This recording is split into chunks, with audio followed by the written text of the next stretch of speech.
I've decided to compile some comments and references that, for the sake of this series, I'll be referring to as the Reddit collection.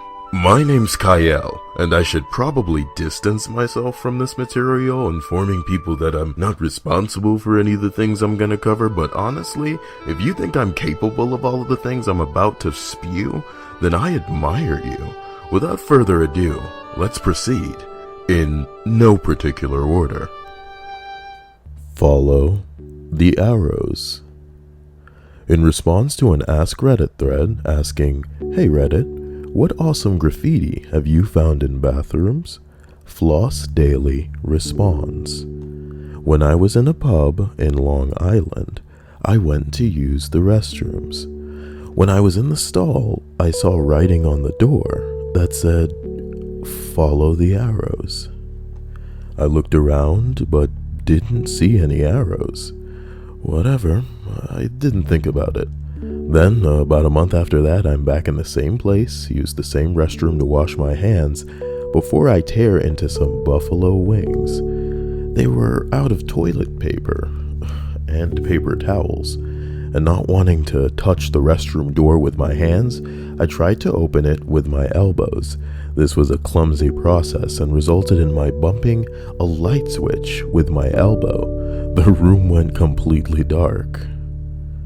Or did it? On the ceiling, I notice a trail of glow-in-the-dark arrows painted onto the ceiling. They're very, very faded. Looks like they've been there for quite a while. They let out the door. Now, I had totally forgotten about the graffiti I had read a month ago, so I didn't really think about those arrows at all. I just pulled my sleeve over my wet hand, used it to flip the switch back on, and open the door. I went back to my table and with some buddies, and we chowed down on some excellent wings.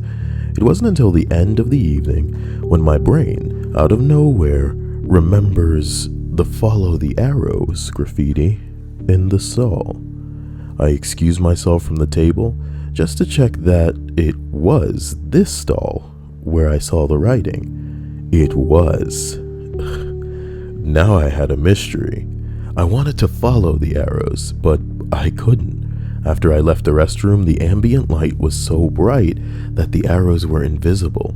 I told my friends about the arrows and I asked the bartender about it. He knew about the graffiti, but had never seen the glow-in-the-dark arrows. After about 15 minutes of pouring drinks, he took a minute to go check it out. He didn't seem that impressed. I asked if we could stay after closing and turn off all the lights to see where it went, and he said yes. Flash forward about 2 hours. The bartender and some of the waitresses are all standing around in the dark of the bar, looking at little faded arrows that make a trail from the restroom out to the front door. We step outside, but the trail is dead. The streetlights outside make the faded glow-in-the-dark arrows impossible to see, if they were even there at all. 3 days later, I'm in the geology class I attend at my college when I notice the display of exotic minerals that the department has in a display case. Inside the case is a small handheld blacklight used by rock hounds to find and observe glow-in-the-dark minerals. After the class, I ask the professor if I can borrow it. He says yes, but that if I break it, I owe the department $45. Flash forward 9 hours, I drag my buddies back to the bar, we have some more drinks and awesome buffalo wings. When we're done gorging ourselves, it is already dark outside. I went to the bathroom and tested my blacklight on some of the painted arrows. It worked like a charm. They glowed incredibly brightly, and even with the lights on, they were fairly visible. I went back to the table, we pay our tab, and step onto the street. My friends stood around me trying to look cool, while I was geeking out with my blacklight searching for invisible arrows on the ground. I found one. I followed the arrow, keeping my blacklight inches from the ground, waving it back and forth. 5 feet away, I found another arrow, then another, and another still. I was following these arrows down a sidewalk for about 2 blocks. My friends finally loosened up and started speculating on where the hell these arrows were taking us. Finally, I got to an arrow pointing us in a new direction. It was a driveway leading to an empty commercial lot of some kind. The lot was surrounded by cyclone fences with aluminum siding. We couldn't even see what was inside. The arrows led us around the fence to a gate. I saw a lot of glow-in-the-dark paint under my light, and it took me a few seconds and some swinging of the light to realize that we were looking at a giant arrow pointing inside the fence. I guess I should introduce you to my friends now. One was Jeff and one was Dave. Jeff pushed on the gate. It was locked and it rattled terribly in the dark. Dave looked uncomfortable. He took a deep breath, and before he could say what I'm certain he was about to, "Hey guys, let's just go home," I cut him off. I say we hop this baby. Jeff didn't even say anything before he leapt against the gate, getting a firm handhold on the top. Ungracefully, but successfully, he pulled himself up to an uncomfortable straddle on top of the gate. I followed suit, leaping the gate. I didn't reach the top on my first attempt. I put my blacklight in my pocket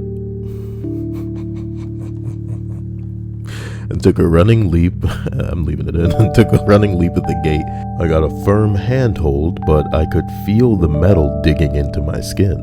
I made a mental note to get a tetanus shot when this was all over. Jeff helped me up from the top, while Dave pushed my legs from underneath. Dave followed next with surprising ease. From our perch on this gate, we could see that the fence surrounded what looked like an old parking lot. Grass and other green things sprang up from ancient crumbled asphalt. Immediately below us, on the other side of the fence, was nothing but inky blackness from the shadow cast by the gate from a nearby street lamp. I pulled my blacklight from my pocket, but from this height it was useless. To my surprise, Dave was the first one to slide down into the dark. He slid down the fence as low as possible before letting go and taking the final plunge. We heard him stumble, curse quietly, and then stand. "It's okay," he said. "I can see a little. It's just asphalt." Jeff and I dropped down from the fence. I didn't see exactly what happened, but after a lot of cursing, Jeff announced to us that he had busted his knee. After a minute of silent deliberation, he decided we should soldier on. I pulled out my light and quickly found an arrow. We followed a new trail slowly, and it quickly became clear that we were being led to a small shack in the middle of the parking lot. "I know what this is," said Dave. "I think this is used to be a drive-in movie theater. I think that this is the concession stand." Jeff and I agreed that this was a pretty good theory. We walked to the building, and as we got closer, saw that it was all boarded up.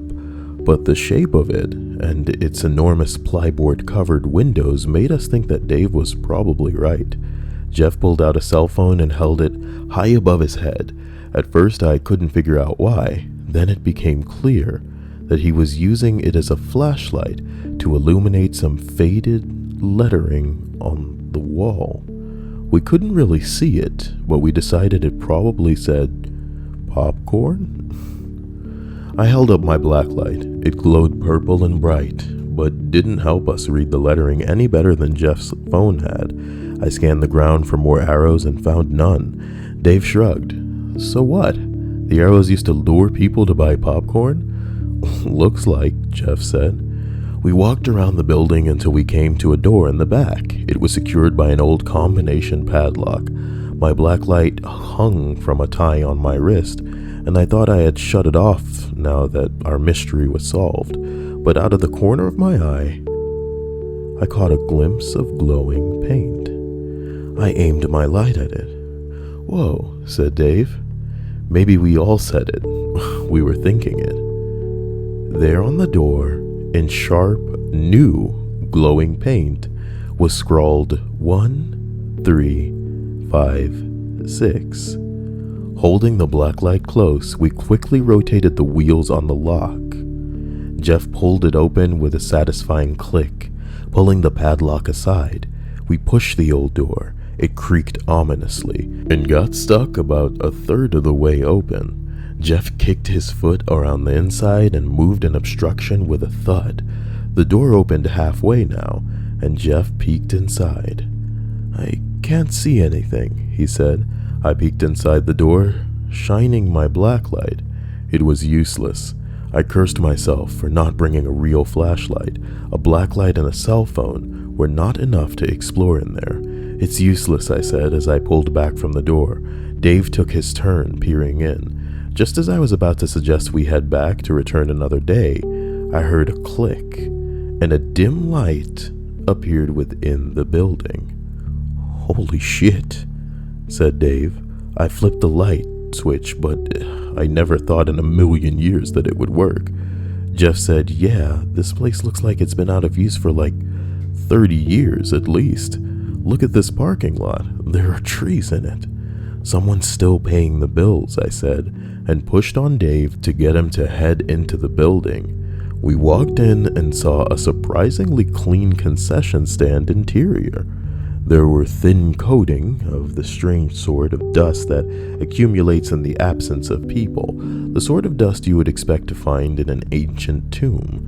The shelves were empty, and the cabinet stood on the far side of the room, had closed doors. Dave walked to it and opened it cautiously. "Holy goat fucker," he said. He always had an interesting way with words. I looked past him to see what had impressed him. "Jesus," I agreed. We were looking at shelves and shelves packed with candy boxes, but not just any candy boxes, really old stuff. I recognized Cracker Jacks and Hershey's, but the labels were ancient. I dropped my blacklight on the floor and grabbed excitedly for a giant box of Necco wafers. "This has to be worth something," I said. Before I could examine further, Jeff said, "Dudes, check this out." He was standing over a hatch in the floor. He pulled it open and was peering into the dark. "Maybe there's another light down there?" He bounded down a set of steps into the cellar. Dave and I followed close behind, trying to find a switch along the way. If I hadn't been in such a hurry to keep up with Jeff, I might have noticed that the black light I had dropped was illuminating some more glowing paint. And if I had noticed that, I might also have noticed that the paint made an arrow that was pointing directly towards the basement hatch. And if I had noticed that, it might have given me pause. But I did not notice these things. I was halfway to the bottom of the stairs when I heard a click. My eyes were immediately drawn to a glow in the corner of the basement. Jeff said, "Found it." We walked towards the light, bumping into empty shelves and some strange debris along the way. Canvas bags like sacks of potatoes. They were covered in dust. I was more concerned with the shelf under the light. It held what I recognized as old film canisters. Truly, these were treasure. We hurried over, reading the titles, lots of things with monsters, Dracula Returns, Night of the Wolf People, great stuff, but I didn't recognize any of the titles. We all jumped when we heard it.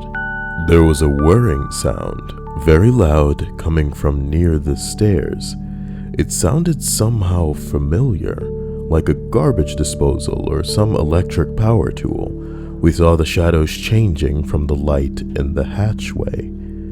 We had nearly knocked over the shelf with the film reels. I had involuntarily thrown my hands over my ears. Dave and Jeff had comical, frightened expressions on their faces. I probably looked the same. At last, the sound stopped. We stood still for a moment, our hearts beating hard in our chests. Then, as if awakened from a trance, we all ran over to the hatch to investigate. My mind couldn't comprehend what I saw. Was the ceiling upstairs covered in black stripes? No. My eyes finally understood. The hatch we had just come down moments ago was now blocked by iron bars. Jeff bolted up the stairs as far as he could, grasping the bars in his hands and pushing against them violently. But his shaking and jarring only served to rattle the creaky wooden staircase. Dave stood there, pale, dumb, staring at the bars, his mind trying to comprehend this impossible situation. I walked to the back of the stairs and saw the motorized contraption attached to iron bars. It was so dark, though, that I could barely make it out. I reached for my blacklight, realizing that I had left it upstairs. "Jeff, get over here," I barked.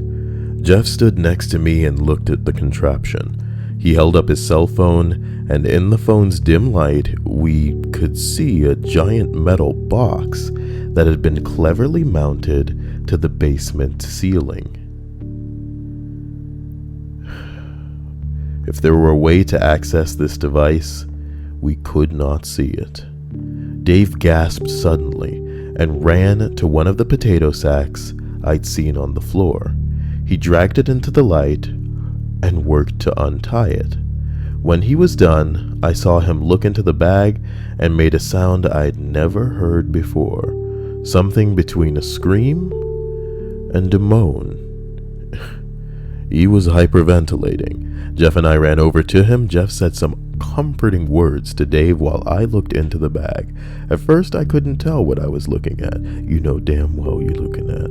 For some reason, I thought it was tree roots or some sort of straw vegetables.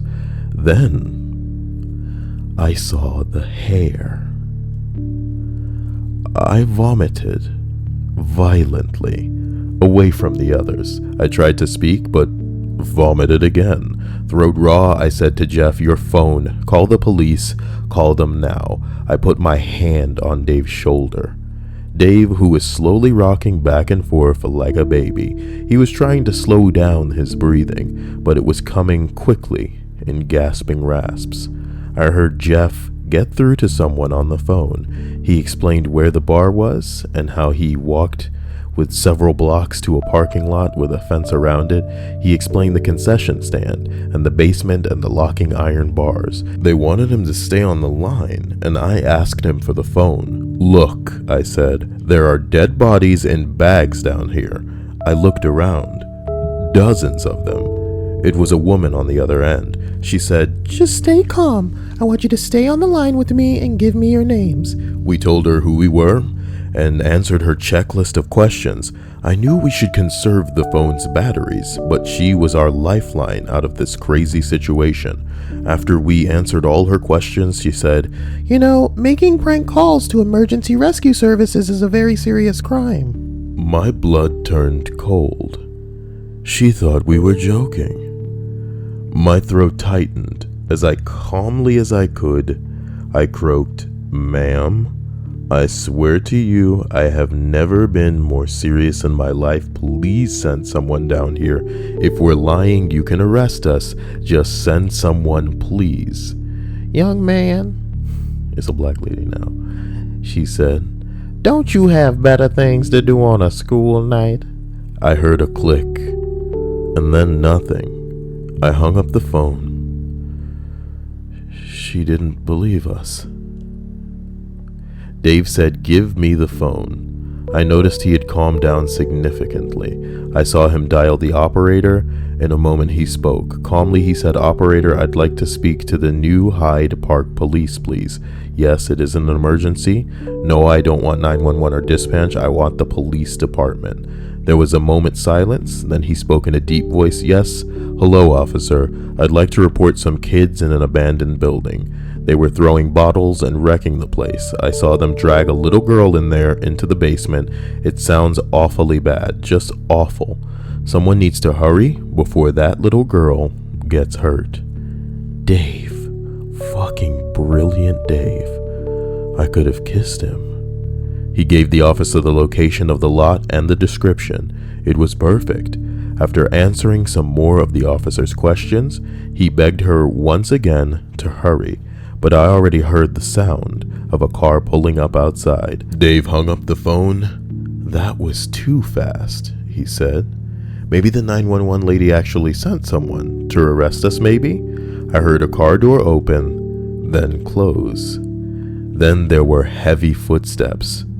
Jen ran to the barred hatch. "We're down here! Help, please, we're down here!" The footsteps were slow and deliberate overhead. I saw a pair of work boots and dirty blue jeans appear at the top of the stairs. Jeff stepped clumsily backwards down the stairs. He looked pale. I moved to the base of the stairs by his side and looked up. He was a bear of a man, just intimidatingly large. He was smoking a cigarette. He stared at us without really seeing us, as if we were just shirts on a hanger, and he were trying to decide which one to wear. "Excuse me," I said, but he walked away as if he hadn't heard me. "Hey! Hey!" As I ran up the stairs to the bars, but I could think of nothing else to say. He walked outside. We heard him get something heavy out of his vehicle. Then we heard him dragging it inside. Whatever it was, he set it down with a thump. There was some fussing about upstairs, and then we saw a plastic tarp rolled across the bars. Moments later, the sound of duct tape.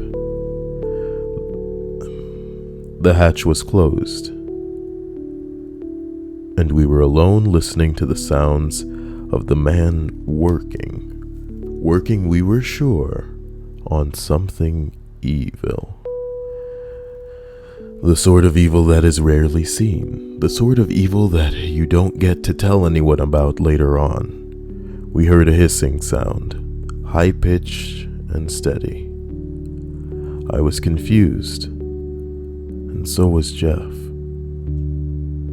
"Gas," said Dave. "I think he's pumping some sort of gas in here." We ran around looking for the source, but we were lightheaded within minutes. I heard Jeff collapse in the far corner. Dave rushed over and tried to pull him over to me. Dave fell 10 feet away from me, breathing shallowly, unconscious, but not dead. I heard sirens in the distance. And then there was nothing.